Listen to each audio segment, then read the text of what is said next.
Okay, awesome.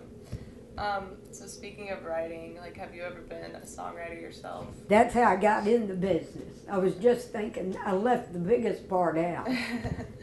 That is how I got into it. Okay. I wrote poetry. I had several poems published. And when I moved back, my father knew I was a writer.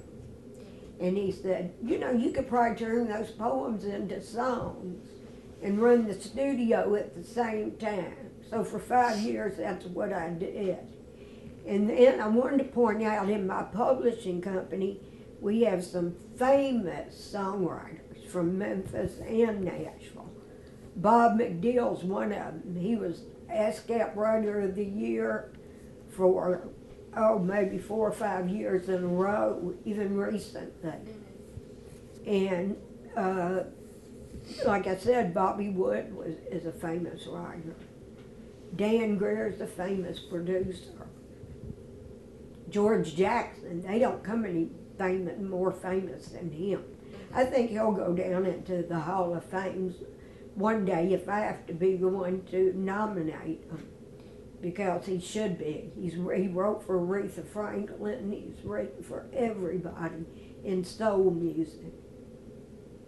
But that was my first love.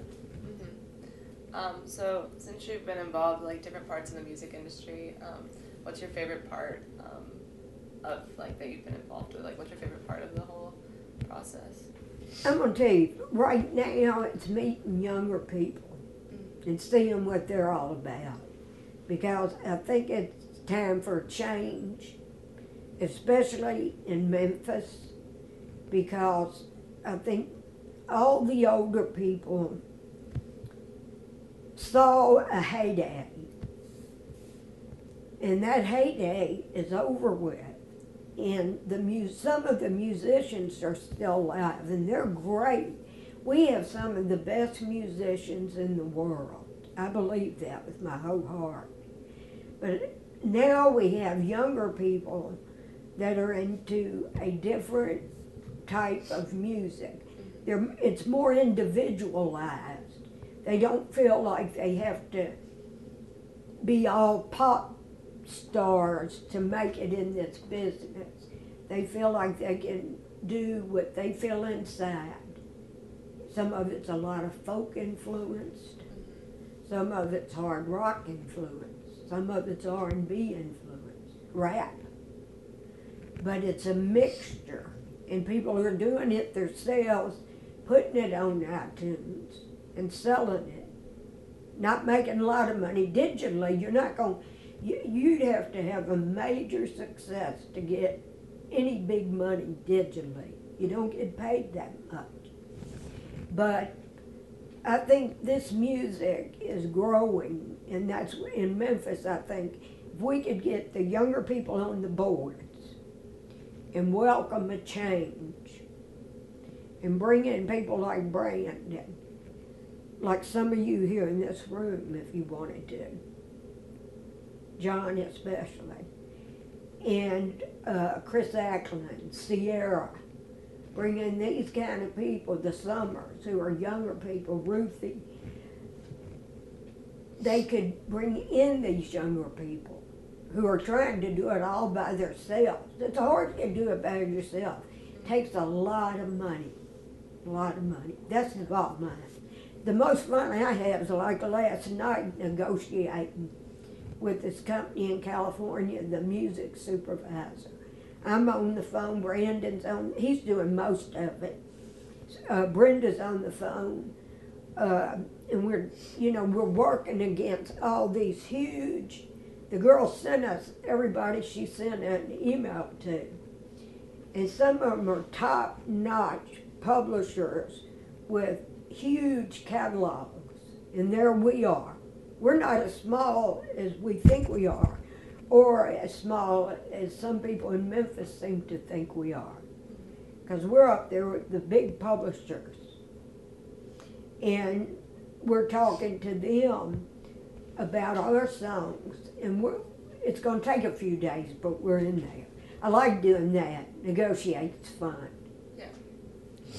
That was, sort of a wonderful portrait of of hope for the future in Memphis. I'm curious as to what would you like people to know about your business and your father's business and its place in Memphis music? Because it's a story that's not told as It's much as not the other told. stories. So what would you like people to know about your family's involvement in Memphis That we music? started, when Stack started, John Fry started Arden, Sam Phillips, because Dad and Mr. Phillips were real close. In fact, Dad, I have paperwork showing where he started the Grammys here in Memphis. And I've heard other people say they did. And I'm thinking, well, do they have this corporate paperwork in their minute books? I don't think so. These are the original minute books. So I feel like it was probably Dad and Sam Phillips, maybe a couple of others. But that's what I'm thinking. Well, they all started at the same time. I feel like Sounds of Memphis catalog is right up there with these companies. I hope I'm not leaving somebody out. Sun, Sam Phillips, Sounds of Memphis, American Studio, Stax. I don't want to leave John Fry's studio out either, Arden, Royal. Yeah. Willie Mitchell, I always talked to him many times. Hated to see him down.